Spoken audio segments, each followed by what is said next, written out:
Você viu? Então me conte, Valmir Jorge! Engraçado que o Marcelo Bielsa, o argentino, acabou treinando muito. Mais um capítulo na história da reportagem esportiva. Direto de Londrina, Rádio Paiquerê. Boa noite, Valmir Jorge. Boa noite, André. Grande abraço a você, aos amigos do Arremate Final. Vamos tocando a bola aqui. Fico muito feliz pela lembrança, pelo convite. Me sinto honrado de estar participando no quadro aí com vocês. Repórter Esportivo. Estamos aqui, sempre em pé e à ordem. Bom, o importante é lembrar que além da reportagem esportiva, você exerceu outras funções também importantes no rádio, né? Na época da Rádio Bandeirantes, e hoje você atuando na Rádio Paiquerê, apresentador, produtor de rádio, né, Valmir? Então, André, eu fui para a Rádio Bandeirantes São Paulo em 1986, até convidado, às vezes até brinco com os meus amigos que ainda estão lá, né? Por exemplo, quando eu saí da Bandeirantes da reportagem, que eu tinha um projeto nos Estados Unidos e me desliguei, e na oportunidade até o Sérgio Cunha falou, pô, deixa eu preparar 2 garotos que estão chegando aí e tal, para não me deixar a pé, que a Bandeirantes naquela época estava passando por uma transformação. E esses garotos que me pediu o Sérgio Cunha para dar um tempo, e eu esperei até dezembro, depois eu me mudei para Atlanta, nos Estados Unidos, eram simplesmente Leandro Quesada e Eduardo Afonso. O Leandro Quesada permanece até hoje na Rádio Bandeirantes, e o Eduardo Afonso saiu da Bandeirantes, acho que é coisa de 2 anos, e foi para ESPN Eldorado. Eu sou de Dracena, do interior de São Paulo, de lá fui para São José dos Campos, e de lá convidado para Bandeirantes. E como repórter esportivo, que é o nosso quadro de hoje, eu comecei propriamente dito na Rádio Bandeirantes, porque eu fui para lá como segundo plantão, era o plantão do Tony, reserva do Tony José. Olha o gol, loteria esportiva. E eu ia lá, olha o gol, era o reserva do Tony José, o plantão 2. Para os jogos de quinta-feira, sábado à noite, aqueles que ninguém gosta de fazer, então põe o plantão 2 para fazer, o narrador 3, aquelas coisas. Então eu era o plantão esportivo. De lá fui para o jornalismo com o Zé Paulo de Andrade, fazia freelas no jornalismo com o Zé Paulo, apresentei o Bandeirantes Boa Noite, que era um programa que era da meia-noite às 4 da manhã, musical, entrevista, tal. Me convidaram o Luiz Fernando Malioca, um dos grandes homens de rádio, né? Tive a felicidade de trabalhar com ele também. Me convidou, eu fiquei lá 2 anos e meio, quando fui convidado por Fiore Giliotti, o locutor da torcida brasileira. Deus do céu, Valmir Jorge, o que está acontecendo, gente?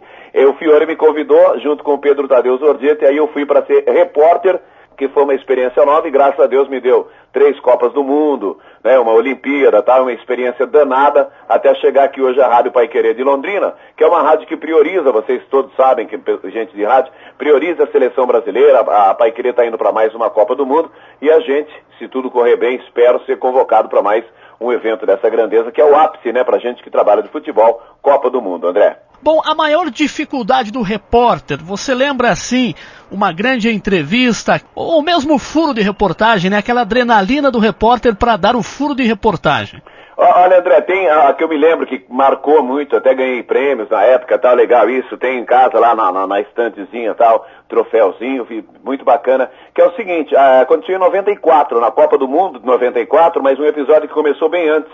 A seleção brasileira, para variar, vinha numa fase de muita cobrança, né? O time de 94, muitos anos sem ganhar uma Copa do Mundo, aquela história toda, 24 anos. Então o Brasil estava antes no trabalho de preparação. Na Granja Comari, depois daquela derrota para a Bolívia, lá em La Paz, eu fiz esse jogo também, o narrador era o Dirceu Maravilha, uma festa no seu rádio, e a gente foi para a Bolívia e acabamos perdendo o jogo por 2-0, a seleção brasileira. Então, quando voltou aquela cobrança, uma série de coisas. Umas 2 semanas antes da viagem para os Estados Unidos, para a Califórnia, os jogadores tiveram atrito com a imprensa, não queriam dar entrevista, alguns não falavam e tal. E eu tive a felicidade de fazer a amizade com o Branco, o lateral esquerdo, ainda em 93, num jogo Brasil contra o México, lá em Guadalajara. A gente fez uma amizade bacana, um cara super maravilhoso, né? Até hoje, né? E um dos mais criticados na época, né? Então, e o Branco, ele vinha, André, numa parada que era a seguinte: antes da viagem para os Estados Unidos, o Ricardo Gomes, hoje técnico do São Paulo, foi cortado por contusão, e o Branco estava para ser cortado também. Ele vinha numa recuperação de uma lesão muscular, e olha, não vai ficar em ponto. E o Parreira resolveu bancar a ida do Branco. E aí na Granja Comari eu passava perto dele, brinchava com ele, perguntava alguma coisa, ele falava, olha, a gente não pode falar, mas bababá me dava uns toques, assim, até onde eu podia falar, porque foi um negócio que me ajudou muito na minha carreira, inclusive nessa mudança agora com a assessoria da imprensa. Eu sempre fui muito leal com as pessoas que trabalhavam. Olha, tá acontecendo isso, vou te perguntar isso. Dá ao entrevistado o direito de falar, eu não tô afim de falar sobre isso. E às vezes tem repórter que prefere que o entrevistado fale isso no meio da entrevista, ao vivo, né, se sente distraído. Então eu sempre dizia, olha, eu vou falar sobre determinado assunto, beleza? E preparava o cara, que eu acho que é o mínimo que o entrevistado tem direito, que é saber sobre o que vai falar. Não pegar o cara de surpresa, que às vezes não é legal pra ninguém. Então o Branco trocava uma ideia comigo. Fomos pra Copa do Mundo, blá blá blá, Leonardo bem. Aconteceu aquela infelicidade com o Leonardo e o Tebe Ramos, né, da cotovelada na cabeça que tirou ele da Copa do Mundo. E no jogo seguinte o Branco voltou, porque ele vinha fazendo uma boa recuperação. Mas sob desconfiança de todos, né? O Branco tá acabado. Overmars, que era o ponta-direita da Holanda, né, nosso adversário futuro, na oportunidade, vai acabar com ele, tudo bem, e o Branco fazendo um trabalho, enquanto o Brasil ia treinar no Canadá tal, ele ficava lá fazendo fortalecimento, fazendo piscina, com o Chiquinho, se não me falha a memória, que era o auxiliar da preparação física lá, e que o fisioterapeuta que deu uma força para ele. E aí quis o destino, Leonardo foi expulso, quem jogou no dia seguinte, quem ia jogar? Branco. E ele foi lá, fez o gol da classificação e tal. E eu conversava com ele, e ele veio e me deu entrevista antes do jogo, e depois do jogo eu fui o único repórter a ouvir o cara antes, né, com toda aquela crítica, e que se tornou a peça fundamental naquele momento da seleção brasileira, fazendo o gol de falta contra a Holanda no 3-2. Foi uma coisa que marcou muito minha carreira, que eu não pedi, né, olha, tal, né, mas pela amizade fui conversar com ele, e ele me deu a entrevista, e eu fui o único a falar com o Branco. Aí, pra mim, foi maravilhoso, que depois do jogo também ele veio falar comigo, com a reportagem da Bandeirantes, porque a gente manteve uma amizade muito saudável e sólida, e tem até hoje, bem antes daquele burburinho todo, e ele foi leal comigo. Isso marcou minha carreira muito. Um pouco mais de Valmir Jorge no Rádio Esportivo do Brasil. Então me conte, Valmir Jorge! Na saída de bola, o Chile tentou meter uma jogada ali e perdeu. Ela caiu nos pés de Elano. Ele olhou daqui, olhou dali. É o Valmir Jorge atuando já pela Rádio Paiquerê. São quantos meses de Paiquerê? Então, André, eu tô na Paiquerê, eu cheguei aqui em junho do ano passado. Aí até quando eu cheguei na cidade, muita gente, pô, o que o Pretão veio fazer aqui? Sair de São Paulo e tal. E eu brincava, gente, eu pretendo ir a mais uma Copa do Mundo. Em São Paulo, por exemplo, eu fiz a Copa de 2006 pela equipe da Transamérica, excelente equipe do Éder Luiz. E aí, ao término da Copa, então, fui convidado para fazer um projeto, trabalhar com o pessoal no outro, equipe esportiva, mas de uma outra maneira. E aí eu não foi legal. Na parte administrativa e comercial, eu sou um horror. Aí eu fui convidado, estava trabalhando na Rádio Capital de São Paulo, que é uma baita rádio também, mas a equipe, assim, não tem aquele poder, de estar, aquela força de estar acompanhando seleção, tal. O rádio hoje está muito complicado. E aí a Paiquerê, de quem eu já era correspondente há 3 anos e meio, JB me convidou, escuta, que tal, o Reinaldo Furlan saiu, tal, foi fazer um trabalho, nós estamos precisando de um cara aqui para fortalecer nosso time, fazer seleção brasileira. E aí, topas? Eu falei, vou ver como é que é. Vim para Londrina, dei uma volta aqui no Lago Igapó, me apaixonei, falei, JB, minha mudança estou mandando buscar sexta-feira. E estou aqui há 1 ano e 2 meses na Little London, nessa linda Londrina, que é um lugar muito legal, maravilhoso de se viver. Qualidade de vida nota 10, gente maravilhosa, muita gente bonita, né? Especialmente as meninas. Então aqui é um lugar bem legal de se viver. E a Rádio Paiquerê, a Rádio do Paraná, que o Brasil inteiro conhece, com a seleção onde a seleção estiver, faz sempre jus ao slogan e acompanha o Brasil por esse mundo afora. Já te ofereceram dinheiro, né, ou coisa parecida para você falar bem de alguém ou de algum time? Você já teve que passar por isso, Valmir? Não, nunca peguei isso não, André. Sabe, até porque, como eu disse, eu comecei na Rádio Bandeirantes como repórter, então eu tinha uma cobrança muito grande, interna da empresa e também do pessoal da concorrência, as outras rádios. Então eu durante um período eu fui meio chato, arrumava confusão com os caras, meio que tinha que abrir no peito, assim, como diz o americano, né, mete o cotovelo e vai abrir no seu espaço. Então isso acontecia, até me meti em algumas roubadas, arrumei confusão durante partida de futebol, então eu tinha uma fama de encrenqueiro. E aí com o tempo a gente vai consertando, vai criando juízo, né? E aí os caras falaram, não mexe com o Pretão não, que ele é meio ignorante, qualquer coisa já arruma confusão e tal. Então tinha aquela história, né? Eu assustava um pouco, até no visual, era Rastafari, com os dreads longos, e os caras sempre, esse negão aí, o que ele quer? Aí eu tinha que fazer o trabalho duplamente bem feito, que era primeiro para conquistar a confiança naquele impacto visual quando chegava, e depois aquele negócio de encrenqueiro. Tive insinuações, vamos fazer tal coisa, eu diria gente de futebol, inclusive gente bem conhecida, de insinuar alguma coisa e eu já cortava. Já pensou se um cara te fizesse isso, te oferecesse, eu falava assim, puxa, eu tô com uma briga atrasada, eu tô louco para dar um peteleco em alguém, e tal. Então eu cortava, eu sentia que o cara me cantava e eu também, como a história do Vampeta lá no Flamengo, né? O cara, o Flamengo fingia que pagava e o Vampeta fingia que jogava. E a gente... Então a sua saída da Rádio Bandeirantes tem alguma coisa a ver com o Valmir Jorge, cantor? Então, e esse cara nasceu depois disso daí, porque a história é a seguinte, eu desde pequeno, lá em Dracena, de onde eu venho, cidade Milagre, né, que eu adoro minha cidade, vou sempre pra lá, gosto muito de lá, sou criado em Dracena, sou dracenense, terra do Edu, que agora tá no Santos, que eu vi com 5, 6 anos de idade, na beira do campo com o pai dele e tal, o Adão, e hoje tá aí, né, Brasil, mundo afora, voltando ao Brasil pelo Santos. Bom, então, eu sempre gostei muito de música e gosto, música americana, do inglês americano, entendeu? Então, eu estudava muito. Quando eu fiz a Copa do Mundo em 94 pela Rádio Bandeirantes, que foi minha primeira Copa do Mundo, aí eu me encantei de vez com a América, Califórnia, Texas. Então eu cheguei e tal, voltei pro Brasil decidido, eu vou passar um período nos Estados Unidos.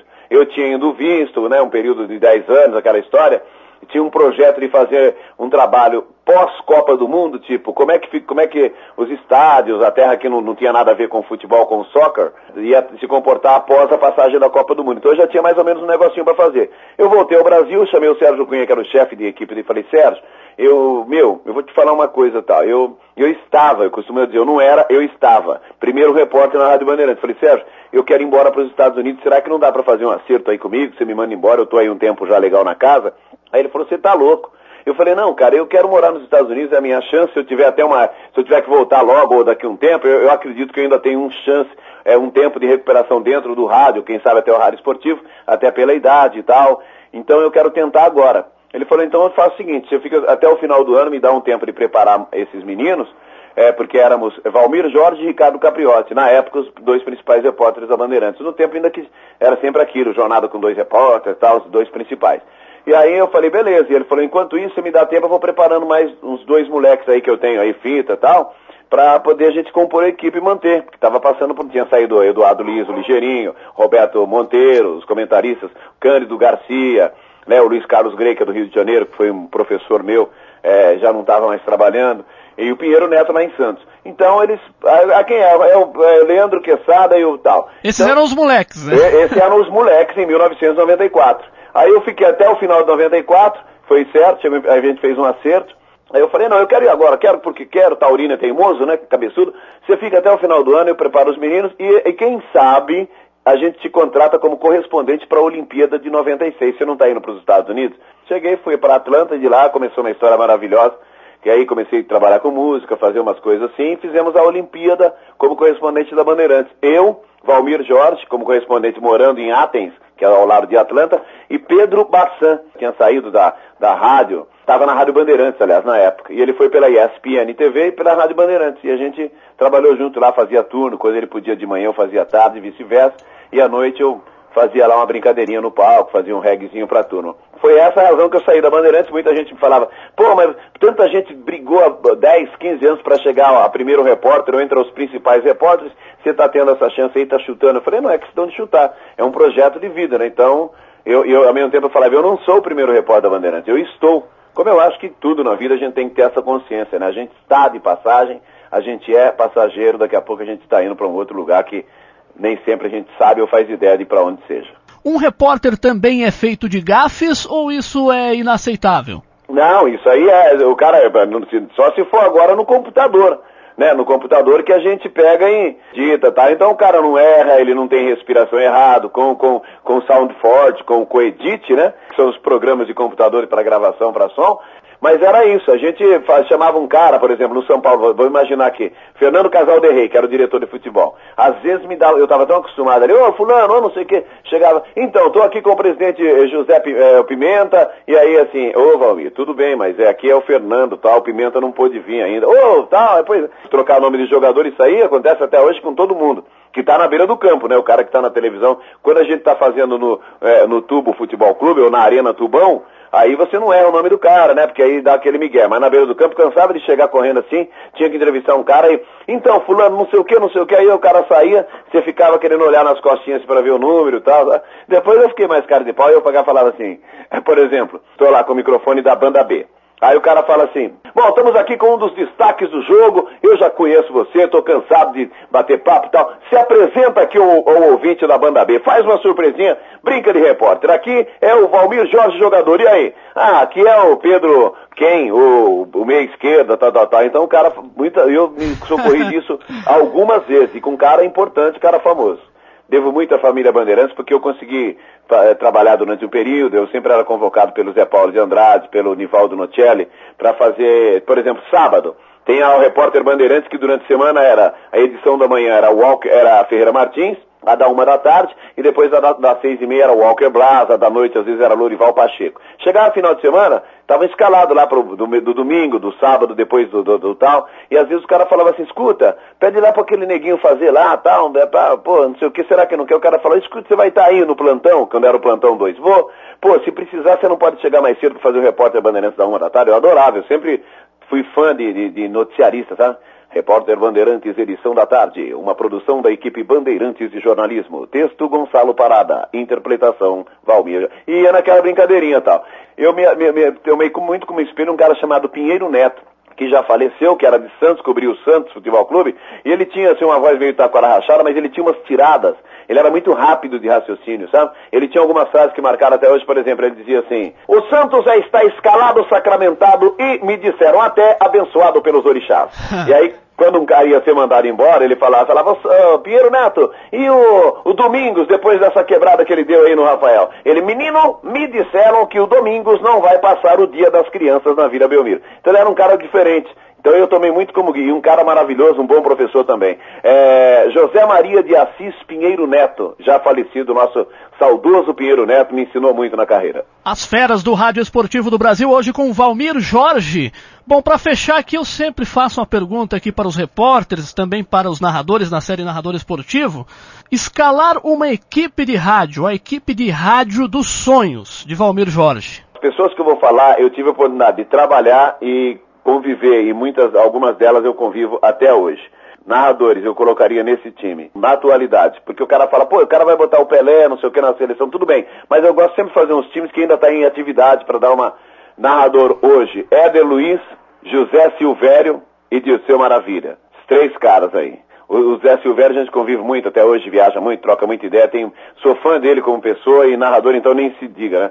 Eu me lembro que eu era moleque lá em São José dos Campos, quando eu era padeiro, eu ouvia assim pelas outras rádios quando narrava um gol do Corinthians. Eu corria, passava na época na Jovem Pan para ouvir o Zé Silvério dar um repiteco, porque quando ele falava, vai descendo o Corinthians com Casagrande, bateu! Ih, que golaço! Aí você sabia que era um golaço mesmo, porque às vezes tem os narradores que gritam golaço, golaço, para todos os gols você perde um pouco a referência. E o Éder Luiz, que é um avião, assim, é um dos caras mais precisos, não erra nome, tá sempre em cima, uma emoção pura. E o Dirceu Maravilha, que é uma festa no seu rádio. Tô falando dos caras, que é do Rádio de São Paulo, que é a escola de onde vem, as pessoas com quem eu trabalhei, que eu tive mais convivência, mas, né, tem o Pedro Ernesto da Gaúcha, lá em Porto Alegre, que eu adoro também, sempre. Antes a gente pedia fita, agora você entra na internet e tal, no site, né, e muitos outros companheiros que a gente às vezes acaba esquecendo, mas esses 3 que eu citei são especiais. Isso narrador, comentarista Flávio Adalto, que é um fantástico, Mauro Betting, que é um outro comentarista que eu gosto muito, e Walter Casagrande Júnior, que não é de rádio, mas já trabalhou com a gente em rádio, já fizemos programa junto, Bistrô, um programa que era para ser muito legal com o Marcelo Fromer, com o Casagrande, que seria na rádio com o Nazi, do Grupo Ira, que era para ser na Rádio Brasil 2000, depois acabou não dando certo, mas valeu muito, pelo menos a experiência do projeto de conviver. Esses narradores. E os reporteiros, eu já te falei assim, eu ficaria lá no banco de reservas para ver trabalhar Pinheiro Neto, como eu já disse aqui, que é fantástico, Eduardo Luiz, o ligeirinho nos bons tempos, né? Isso os companheiros e tal, e um outro cara que me ensinou muito, chamado Luiz Carlos Grey, um carioca, gente boa toda a vida, que também já não trabalha mais. E aí vem mais uma série de companheiros que a gente conhece, que são tanta gente boa, né? Mas eu citei aqui pessoas especiais, profissionais que eu admiro e que talvez até por convívio, por ter, pela convivência no lado, na vida pessoal, eu tenha como destaque nesse time que você me pediu aí. Para fechar, boa sorte para nós, né? As 2 emissoras do estado do Paraná que vão na Copa do Mundo da África, Rádio Paiquerê e Rádio Banda B de Curitiba. Paiquerê e Banda B, ó, unidas por você. Vamos nessa, vamos para a África do Sul. Estivemos lá agora em junho, ao lado de J. Matheus, fazendo a Copa das Confederações. Já deu para adiantar alguma coisa, né? Aprender algumas bobagenzinhas por lá e já deixar marcado um território. Então, no que a gente puder ajudar, vamos estar aqui sempre à disposição, como eu costumo dizer para meus irmãos, meus companheiros, sempre em pé e a ordem. Grande André York. Senhoras e senhores, Valmir Jorge. Você viu, então me conte